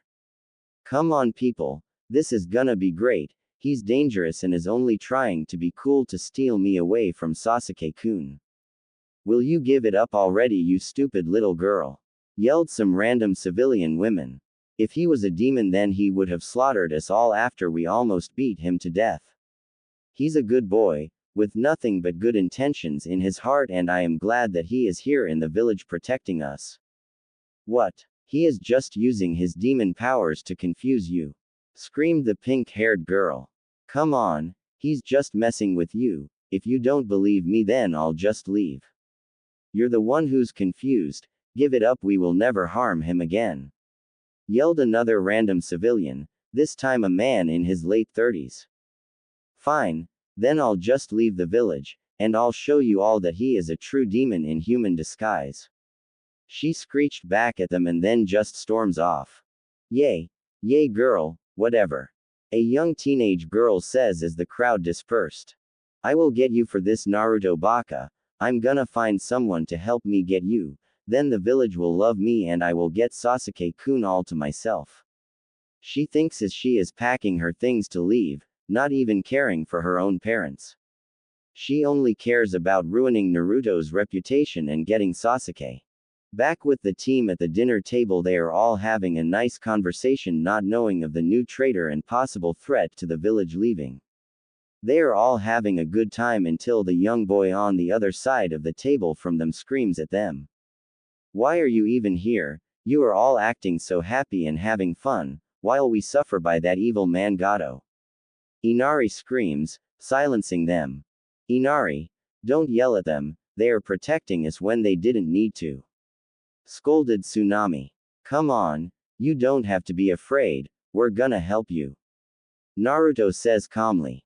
Shut up, you don't know anything about us, you don't know what suffering is. You probably have a nice big house with food and a family waiting for you. But Gato killed my dad and I have to go hungry sometimes. You wouldn't know what it's like at all. Inari shouts again, making Anko so angry that she wants to pummel the little kid into next year. The whole team is angry at him, having heard a little about his life and seeing some of it for themselves. They all knew that he didn't have a good life at all and they all wanted to pummel the little kid. Too bad Anko beat them to the punch. How dare you say that to him, you little brat? He knows more suffering than all of us in this room combined, and that's saying a lot since I've had one messed up life. Anko yells back with a red face from anger as she reaches for the kid only to be stopped by Naruto's hand gripping hers. She looks to see Naruto with his head down with his hair covering his eyes. He then pulls her hand down to his side and looks up, making all the people gasp at the sadness in his eyes. A boy like him shouldn't have eyes like that at that age. What happened to him? Tsunami wonders as tears come to her eyes. Whoa, his eyes. Inari thinks while regretting what he said as he can practically feel the pain from his eyes. It must have been hard to live like he did. The others in the room think, while waiting for their blonde captain to speak. Have you ever been dragged so far into the darkness that you were afraid you would never see the light again? Have you ever felt so helplessly weak knowing that you just might not be strong enough to pull yourself back to the light? Have you ever been soaked in your own blood waiting for death, just wanting it all to end? He says softly, making the girls in the room burst into more tears. Inari also starts to cry and the other guys have water in their eyes. Have you been beaten, stabbed, used for target practice, burned? Have you ever went without food for weeks on end, eating only garbage and some small animals? Have you ever been glared by almost your entire village and not know why? Have you been called names by those same people all the time when you walk by? Have you been refused service to most places in the village, and when they actually let you in, were you triple charged for broken things or rotten food? He speaks with a slightly more forceful tone. I have felt all of these things. I know what pain and suffering is, much more than you do. I have grown up a hated orphan, so I don't know what it's like to lose a parent. I am sorry for your loss, but you have your older sister here, and your dad while I had nothing. Tsunami, despite the situation, blushes as the comment about being Inari's older sister. Well, I guess I'm not too old then. We are here to help you whether you want us to or not. He continues as he head towards the door, only to stop and turn his head behind him with a small sad smile on his face. No one will suffer like I did, is the last thing he says to the family and team of ninja as he leaves them to sit in silence. Is that all true? Tazuna asks after wiping his eyes. Yes, but that was mostly the watered down version of his life. Anko says sadly, he has so many hidden scars on his body you couldn't count them all. He hides them under a genjutsu so no one can see them. I think he is ashamed by them. She says sadly while wiping her tears and leaving the room with all the horrified people in the dining room. Oh my god, it was worse than what he said. How could they do that to him? Tsunami asks while sobbing uncontrollably. I never knew. Inari says while running to his room to think about what he did. I knew it was bad, but never that bad. He gave us an even more watered down version before, but it was nothing compared to this one. Kiba says sadly while Sai just remains silent. Naruto is now walking around outside where they were training earlier. I don't think I should have told him that and made all the others cry. Do you, Kiyoshi-chan? He thinks to Kiyoshi, who had heard what he said. He had to learn that some people always have it worse than others. If you didn't tell him, he would always have acted that way to anybody. I think you did the right thing, so just do some training to take your mind off of the argument. Kiyoshi says back softly. Good idea. I always feel better after some training. Let's get this kunai balancing thing down already. Yay. Just focus and you should be able to hold it for a couple minutes. I heard about your bet and I think you did a good job of motivating them. You could out-eat the entire village and still be hungry, so no one would want to pay that much. She giggles at that, trying to lighten the mood. I don't eat that much, just a little more than the average family of 3. He says back jokingly. Haha, alright, whatever you say, just get to work already. Kiyoshi says to him. The next morning after Naruto's training, there is a small building in the middle of the woods. I'm heading out to get you some herbs to heal up. I'll be back, Zabuza-sama. The young girl who saved Zabuza says to him as he is in bed. Fine, just hurry back and don't do anything stupid while you're gone, Haku. Zabuza says to her, wanting to sound caring, but he just couldn't do it due to the years of running and fighting. It just isn't in his nature anymore. I will, don't worry. Haku says with a smile on her face. Walking through the woods, Haku goes to the spot where the herbs would be, dressed in a pink kimono while carrying a basket for the herbs, with her hair is down and she is smiling. Suddenly she sees someone laying in the grass nearby the herbs she needs. It looks like that handsome boy who fought and beat Zabuza-sama somehow. I really wish I had brought my Senbon with me. Haku thinks to herself. She walks over slowly, trying not to wake the boy up, but she didn't know that he knew who she was and exactly when she got there. This is interesting. I wonder what she'll do. Naruto questions while keeping his eyes closed, tensing his muscles to move at any second just in case. She stops next to him and is reaching towards his neck. I don't think I can do this. She panics slightly and then shakes his shoulder. Hey, get up, you'll catch a cold if you sleep here. She says kindly with a smile on her face. Slightly stirring from his sleep, Naruto stretches and rubs the sleep from his eyes. Oh, hello Tenshi-chan.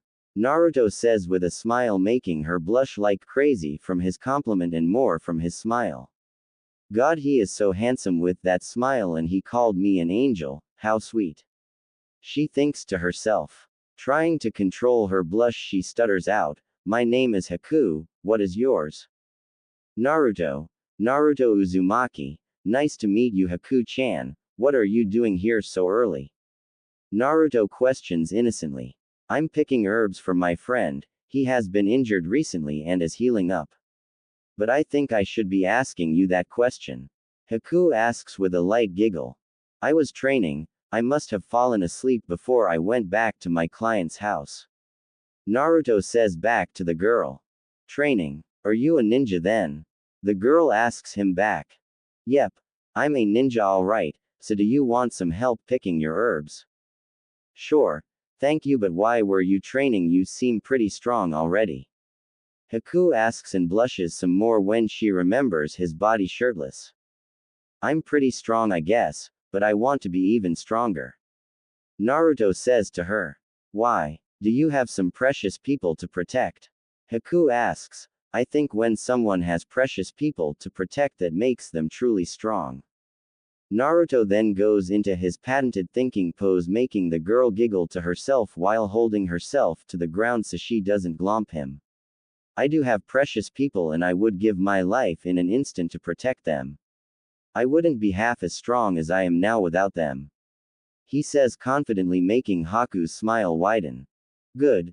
Then you'll be very strong in the future. She says as she starts walking away. Well, it was nice meeting a pretty girl like you, Haku-chan. Can you give Zabuza this message for me? He asks while taking out a scroll and making the girl freeze.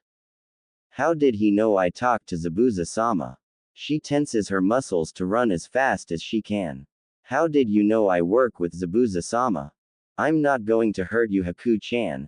I just want you to give this message to Zabuza, and I was flying around scouting the area when I saw you talking to Zabuza without your mask on. I also have better senses than a normal person. So, can you give this to Zabuza? I would rather have you and him as allies rather than enemies. He says calmly. I don't sense any lies from him and it would be nice to get to know him better. Haku thought with a blush while reaching for the scroll.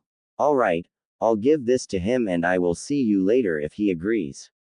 She says calmly. It was nice meeting you, Naruto-kun. She says and starts moving, and then she remembers what she says and freezes again, hoping he didn't catch the kun suffix. Kun questions with a grin. I could get used to that. And he walks off, leaving a blushing girl behind. Well, that was fun. I can't wait to see him again. I just hope we don't have to fight. Walking back to the house, Naruto is wondering, is she going to really talk to him? I hope that Zabuza and her will come to the leaf with us. What do you think, Kiyoshi? I think it would be nice to have her and Zabuza in the village. You could get a good sparring partner from Zabuza. Plus, that girl really seems to like you. She finishes with a teasing tone towards him. You think so? I mean, she seems really nice, and she is definitely pretty. Also, she is loyal to her precious people, so I know I could count on her. He thinks to her, making her smile. Yay, she would make a perfect wife someday. That's for sure. Kiyoshi thinks with a smile. What are you talking about? I'm just hoping she can convince Zabuza to come with us back to the village. I don't think she's gonna come if he doesn't, so only time will tell. I know you like her, Naru-kun. Why not have her as a future mate? Kiyoshi teases. Aro Kitsune, as all Naruto says back while chuckling at her giggles. Walking back into the house, Naruto looks to see all the people at the table eating breakfast. They all glanced at him worriedly. The guys in the room just nodded their heads at Naruto. Naruto understood them enough to know that they didn't have to say anything at all. Enko came over and hugged him. Hey, are you alright? She whispers into his ear so only he can hear her. I'm fine, Enko-chan, there's nothing to worry about. Naruto says to her calmly with a smile on his face, which seems to cheer her up a bit. Naruto, why don't you sit down for some breakfast? And by the way, I'm Inari's mother, not his older sister. Tsunami says with a little blush on her face, remembering how the blonde boy thinks she's pretty and young. What? There's no way could you be his mom, you look so young and beautiful. Naruto replies with honest confusion, but just puts on his sheepish smile and rubs the back of his head. Tsunami just blushes more and misses the heated gaze from Anko. We well thank you Naruto-kun, I appreciate your compliments, me being a single mother other men just look at my body. Plus the fact that they don't want the responsibility of my son Inari doesn't help either. She adds on with a frown, but is truly grateful to be called beautiful and not just hot or. Well, men can get pretty perverted. I really hate it when guys just look at women with that hungry look in their eyes, it's disgusting. Even married men or men with girlfriends look at other women like that. Naruto ends with an annoyed tone, making her smile that he is not a pervert or anything. Then, from upstairs Inari comes down staring at the floor the entire time, not wanting to look up at the other people in the room.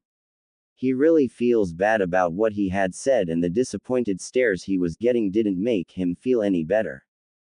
Hey, Inari, how are you today? Comes a voice that sounds really familiar to him. It is calm and warming to him. He slowly looks up and meets the gaze of Naruto. He instantly begins to move toward him with a bit of water coming to his young, dark eyes. I'm really sorry about what I said to you yesterday Naruto, I had no idea what I was talking about. I guess when Two-san was killed in front of me I just gave up all hope, thinking that heroes didn't exist anymore. He said choking back sobs, but he was startled when a hand patted him on the head. Hey, don't cry now Inari. Kaiza was a good man and he died to protect the village and people he loved. People can be very cruel just for money, artifacts, or even women. They just do whatever it takes to have these things. But people like your dad come around and decide that those people are wrong and they fight to defeat people who are like that. Without people like him, then the world would be a dark and terrible place. Naruto says to the boy while still holding his head, and making everyone smile at his explanation. We are here to help you, no matter what. Not everyone here has had as bad a life as you had, but me and Anko-sensei have had worse lives than you could ever imagine. Just remember this, there is always someone who has a worse life than you, so instead of pouting and brooding all the time, you have to move on. Your mom and grandpa like to see your smile and don't like to see you sad. Kaiza's death was just as hard for them as it was for you. Naruto finishes calmly while the others just stared at him with the same smiles on their faces, happy to have Naruto back. He would make a perfect role model for Inari, maybe even a perfect father figure, but I'm not sure what to do. Tsunami thought while holding back some tears in her small blush at the thoughts of Naruto being with her. What they didn't know is that Anko had similar thoughts of Naruto. Wow, he's great with kids, I can't wait until we have some of our own running around being all hyper and messing with people. Inari just looks up into Naruto's kind and caring eyes and doesn't feel so bad anymore, seeing for himself how forgiving the blonde can be. Thank you Naruto ni-chan. He shouts with a big smile on his face, making all the others in the room smile at his change of heart. Of course Inari, now let's get to eating and then we can get to work on finishing up our training. You guys are gonna have to catch up to me though, I got the kunai to balance for about 30 minutes when I was out yesterday. Naruto says with a smirk at his two friends, making them gape. What? 30 minutes? That's not fair, we weren't training when you were out yesterday. Kiba yells with a mock angry tone. Not my problem. Naruto laughs at them. Maybe you should start to hurry up then, because you two are gonna be buying me all I can eat. He finishes, making the other boys pale slightly. That's a little low Taicho, making everyone worry and not want to do anything while you're out training. Sai says to Naruto but gets up anyway. Come on Kiba, let's just get to work. I'm just kidding, you guys won't have to pay for me. It's a little unfair and I will pay for lunch. He says as they all leave together, making the two guys sigh in relief. Back with Haku, we see her walking slowly with her basket of herbs into a small and beat-up shack in the woods. I hope Zabuza will read this scroll and we won't have to fight them anymore. I would hate to have to kill Naruto-kun. There I go and put the kun suffix on his name again, but I just met him. She thinks to herself. She opens the door and sees Zabuza still in bed as he turns his head and looks at her. Well, you definitely took your sweet time out there. Anything happen? He asks curiously. Haku looks a little hesitant in telling him what happened, making him more curious. After a short silence, she begins. I went to get you some herbs like I said, and I found the blonde-haired ninja sleeping near the spot where I was going to pick them. He had offered to help me and I accepted while we talked for a while. After that, I was on my way to leave and he told me to give you a message. Haku finishes, making Zabuza widen his eyes in surprise a little. Wait, so he knew who you were and that you work with me, but he didn't do anything about it, and how did he know that? Zabuza asks the girl who he sees as his own daughter. No, he didn't attack me at all, he only wanted to talk and he wanted me to give this to you. She says while handing the scroll to him while he reaches weakly for it. The way he knew who I was because he was flying around with his bloodline scouting out the area for his team, and he saw us talking and he also saw me put on my Hunter Nin mask. Huh, well, I still don't see what he could want from us, or why he didn't attack you. Not that I'm complaining. He thinks to himself as he opens the scroll slowly while getting irritated that he is so weak now. He opens it and begins to read out loud. Dear Number Brows, he reads as he develops a tick mark on his head, making Haku giggle happily. I know what your mission is and I just wanted to see if I could get you to stop. If you agree to have you and Haku come to the Leaf Village, I can promise you that the Hokage will allow you to join our village. You will not have to be on the run anymore from Kiri Hunter Nin. I know that you didn't like how Yagura, your Mizukage, was segregating the bloodline clans from the normal ninjas. We don't have anything like that in the Leaf. All of our bloodline clans are loved in our village and the air treated with respect. I know you don't want to run forever, so I would like for you and Haku to come to the Leaf Village to start over. You would not regret it if you did. You can meet me when you're ready somewhere in Wave, wherever you want. If you refuse to accept, then we will have to fight. I can't allow you to kill Tazuna and sink Wave more into poverty and starvation. Besides, knowing how people like Gato work, he is probably going to betray you eventually. Meet me on the bridge when you've recovered with your answer. Naruto Uzumaki. The two sat in silence for a while, just in shock at what they had just read. What do you think, Zabuza-sama? Haku questions after a while. I hope he agrees. I don't want to fight Naruto-kun. I don't think we can trust that blonde Gaki at all. There is no way he can guarantee that we will be welcome in the Leaf Village. He says to her. But I think he's telling the truth. He never lied to me when we were talking together and he seems like a really nice person. I think we should go with him to the Leaf. She says back with a pleading tone of voice. Why would you trust some complete stranger like this? He could just be pretending to be like that to lure you into a trap. Zabuza replies. No, I don't think he would do that at all. He's way too nice and playful to do such a thing. I really think we can trust him. I don't want to fight him anymore, Zabuza-sama, please can we go? She questions, practically begging him. Let me be alone for a while, and then I'll think more about following your little boyfriend to Konoha. He says with a smirk and starts to crack up at her blushing face. He's not my boyfriend, Zabuza-sama. She replies quickly and a little angrily, but gasps at what she had done. She's never yelled at him for anything before, but she felt embarrassed at being called Naruto's girlfriend. Alright, no need to lie directly to my face. I can already tell you're interested in the kid just by the way you talk about him. He shoots back at her and continues to laugh as she storms out of the room. What should I do now? It's a little annoying having to run for so long from Kiri Hunter Nin, and Haku seems to really want to go to the Leaf. Zabuza thinks to himself. It has been just about a couple weeks since Naruto and the team has defeated Zabuza while on their way to Wave. Since then all the boys have completed their training with kunai balancing and also the sparring on a tree for an hour. On top of that, Inari has been telling all the people of Wave how strong and cool his Ni-san is. The word has been spreading rapidly of how the young blonde ninja has defeated an elite Jonin-level ninja while protecting the bridge builder. His two teammates are also being talked about as they were the ones to defeat one of the demon brothers in battle. They were not as popular with the people of Wave when compared to Naruto, but the people of Wave were definitely feeling more safe in the village due to the whole team's presence. Right now the team is heading towards the bridge for their last day of work on it. Naruto is up front with Kiba to his right and Sai to his left. Tazuna is behind Naruto with Anko following behind him. The people of Wave are all staring and whispering about the team while some of the younger girls are giggling and waving shyly at Naruto while others are yelling about how awesome and cute he is.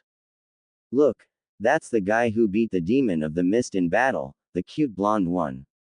Yay, I heard of the two. He must be so strong and graceful in battle, he's also so hot. I wonder if he has a girlfriend or something. These were some of the more common whispers among the crowds of young teenage girls, and even some of the slightly older women too, making Naruto blush and scratch the back of his head, making the women giggle even more. These whispers were also irritating Anko a little bit as she doesn't like fangirls at all.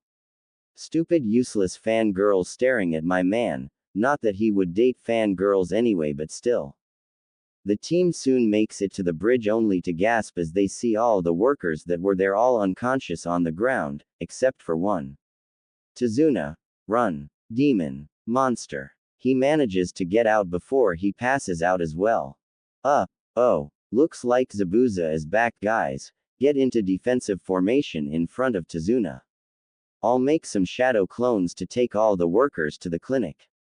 Naruto says while doing just that, and also the real one getting the team into formation with the others just following his orders. Anko pulls out two kunai in reverse grip and jumps in front of all of them as a heavy mist starts to appear. Well. Look at who we have here. Little Blondie playing captain for the little brats, huh? While the sensei lets him believe he will actually make it somewhere in the world. Came a rough-sounding voice from the mist as the team then sees the silhouettes of two people in the mist. One they all know for sure by the voice and the height is Zabuza Momochi. Next to him is a much smaller figure wearing a mask that only Anko and Naruto recognize as the fake Hunter Nin. I wonder what they chose to do. Naruto thinks to himself. He had told his teammates and his sensei what he had planned, and while they didn't exactly like the fact of having Zabuza come to their village, Naruto assured them it would be fine. They all also agreed that they would make better friends than enemies. Well, what is your decision then, Zabuza? Naruto asks after a while of tense silence. No deal, not yet at least. He says, making the team of Konoha Ninja frown and get their weapons out. If you can beat us in a fight, right here and now, we will eventually come to your village, but I have some unfinished business to attend to.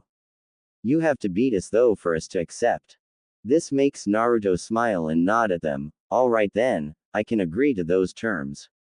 Looking over at his teammates, what do you guys think? Let's take the deal. Like you said earlier, Taicho, he would make a much better ally than enemy. Sai says with Kiba nodding his head with his answer. I agree with them, Naruto. Let's just beat the no eyebrows freak and his little partner. Anko says, making Zabuza get a tick on his forehead. Will people stop mentioning that? I already know I don't have very big eyebrows already. Zabuza yells at them, making everyone there just sweat drop. Alright, already. Let's just get started with the fighting. Sai, Kiba, you get Haku, while me and Anko get Zabuza. I'm looking forward to using only Kenjutsu against him, so Anko, can you just give me some support? Naruto says to the team, making Anko glare at him. Come on, I want to fight too, you know. But I guess I can let you have your fun while backing you up. she says with a smirk while Zabuza has a grin on his face for being able to pay back Naruto for beating him earlier. Oh, this is gonna be a good battle. I can't want to beat the crap out of you, little blondie. Zabuza says, trying to make Naruto angry at him. I agree, this is gonna be fun. Naruto says back while making 3 shadow clones to protect Tazuna. Back on the bridge, the two opposing forces are just looking at each other. Naruto has his katana drawn and ready. Anko has 2 kunai in her reverse grip. Kiba has Akamaru already transformed and ready, with Sai holding his scroll and paintbrush in his hands. Kiba and Sai started out rushing at Haku and did a simple Gatsuga, while Sai drew some lions out of his scroll and they charged at the two.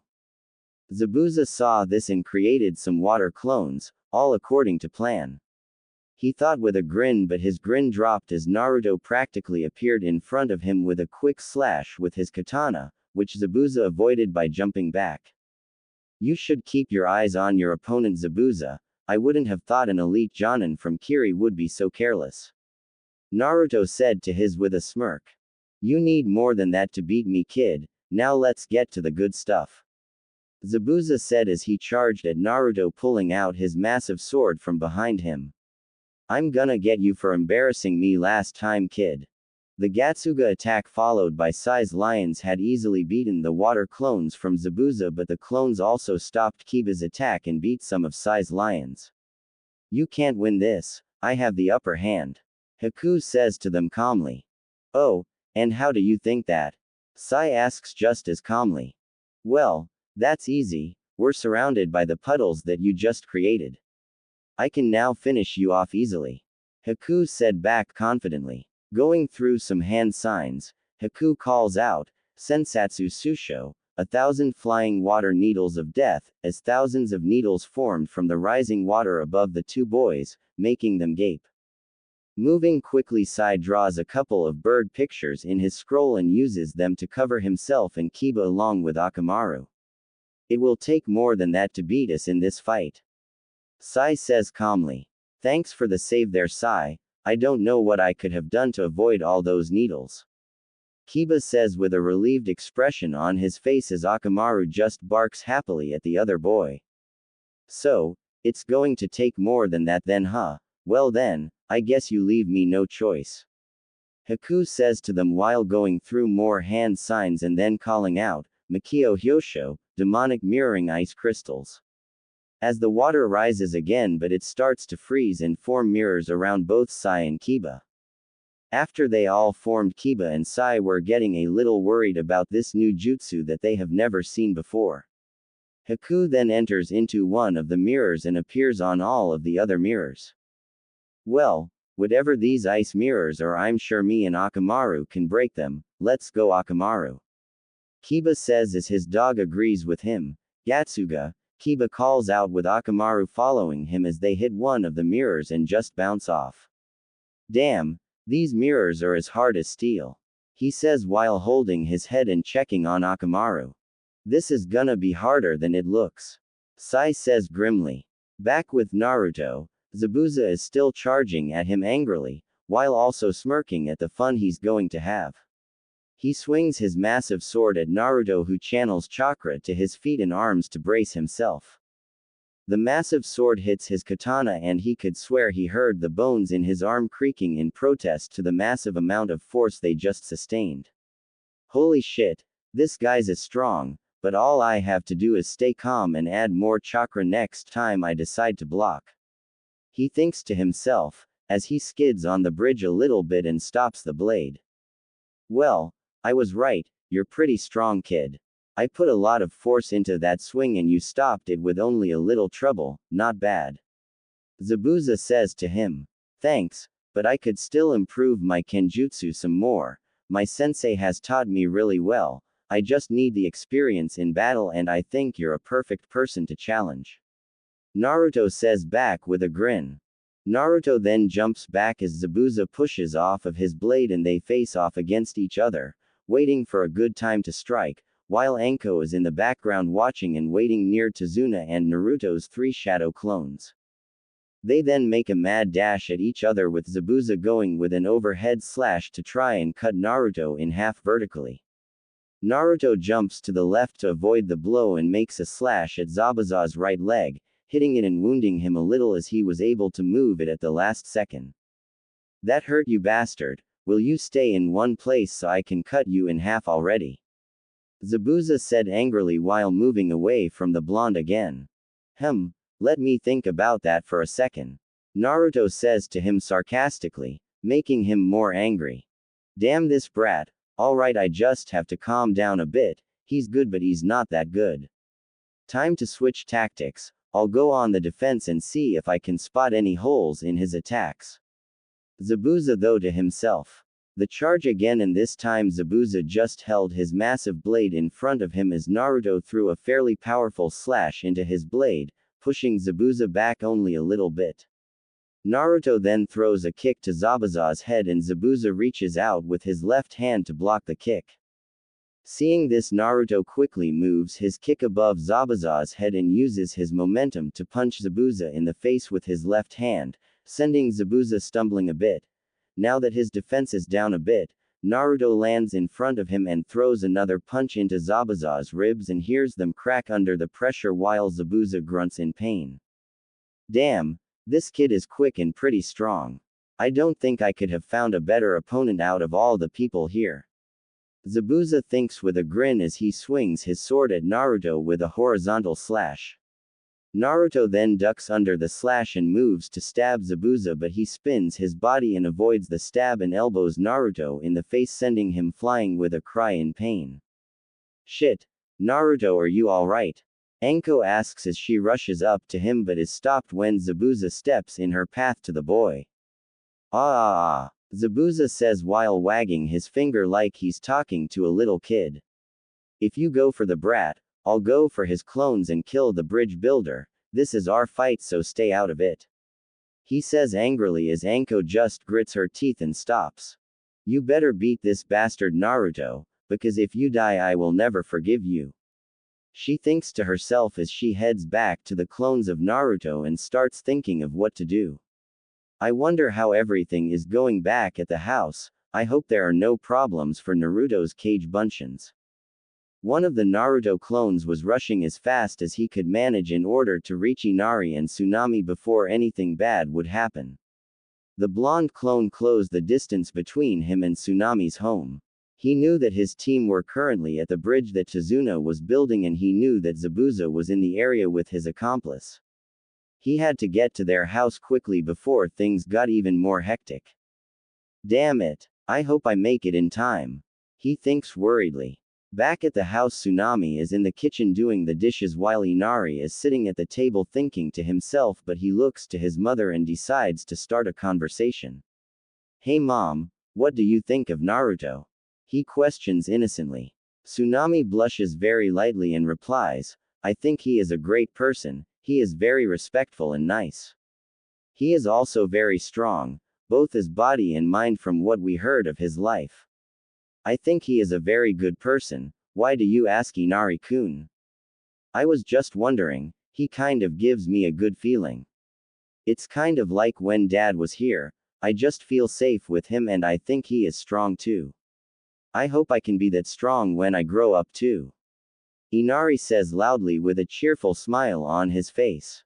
"That's very good, Inari. I feel similar to that too. I also like it when he's around and helping me with some chores and things," she says with an increasing blush on her beautiful face.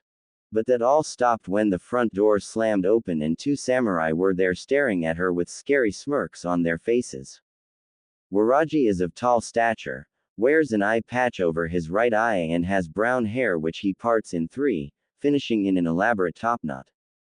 He has an intricate tattoo that seemingly stretches across his entire left side, as well as a stitched scar on the left side of his forehead, and the left side of his mouth. He wears what seems to be a loose-fitting kimono, albeit not in the traditional manner, as the top half of the outfit falls around his waist, leaving his upper body exposed. He also wears bandages wrapped around his waist, simple sandals, and carries a fairly long sword. Zori is a light-skinned man with bluish-white hair and black eyes.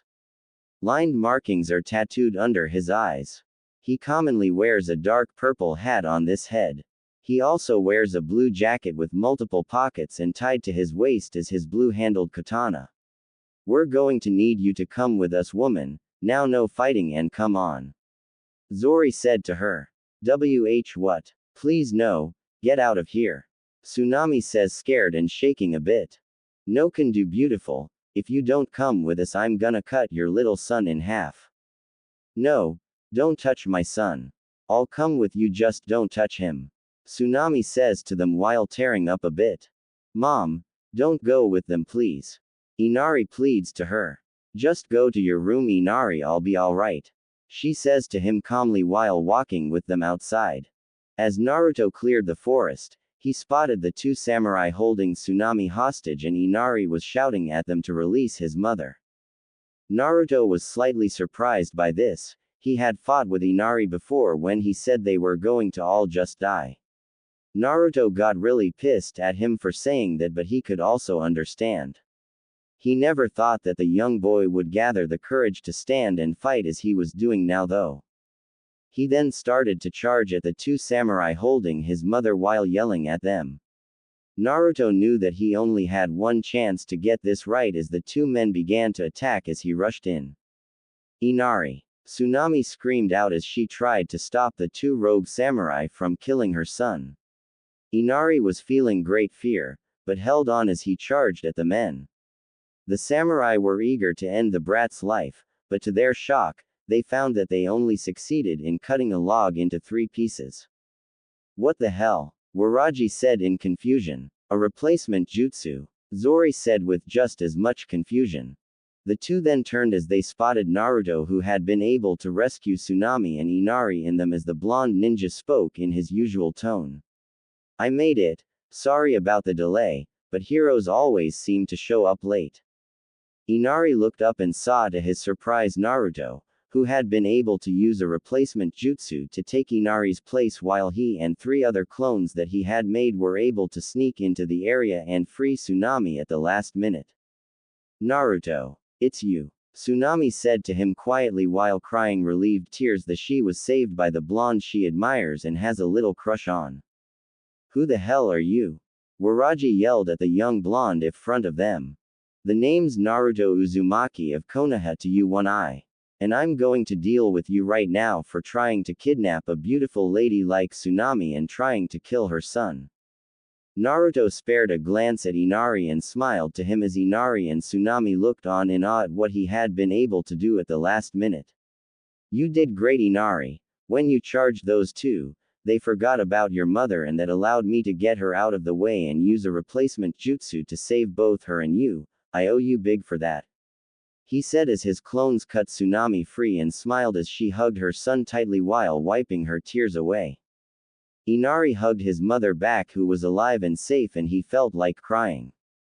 Naruto then faced the 2 mercenary samurai, who were getting even more annoyed as they reached for their swords once more. It's one of those ninja brats Tazuna hired. Zori said to his partner Waraji. Let's deal with him then. Waraji said back. Inari and Tsunami gasped as the two charged at them, as they were all still looking at them. Naruto-kun, they're coming. Tsunami, blushing at the kun suffix she added to his name and the fact that it felt natural for her to call him that. Naruto calmly focused and took out a pair of shuriken from his pouch and fired them at the 2 samurai. Both men then took out their swords and blocked the attacks. You'll have to do something else than that, brat. Zori said to him to taunt him. Naruto merely grinned, making them even angrier as he replied. I already have. Before the samurai could do anything, 2 other clones that Naruto had made before had been able to get the drop on the 2 samurai, and with powerful kicks to the back of their heads, the 2 samurai were knocked out like lights. Inari and Tsunami were both stunned at the whole thing and looked at Naruto with wide eyes filled with admiration. That was so cool, Naruto. Thanks to you, my mom and I are both safe.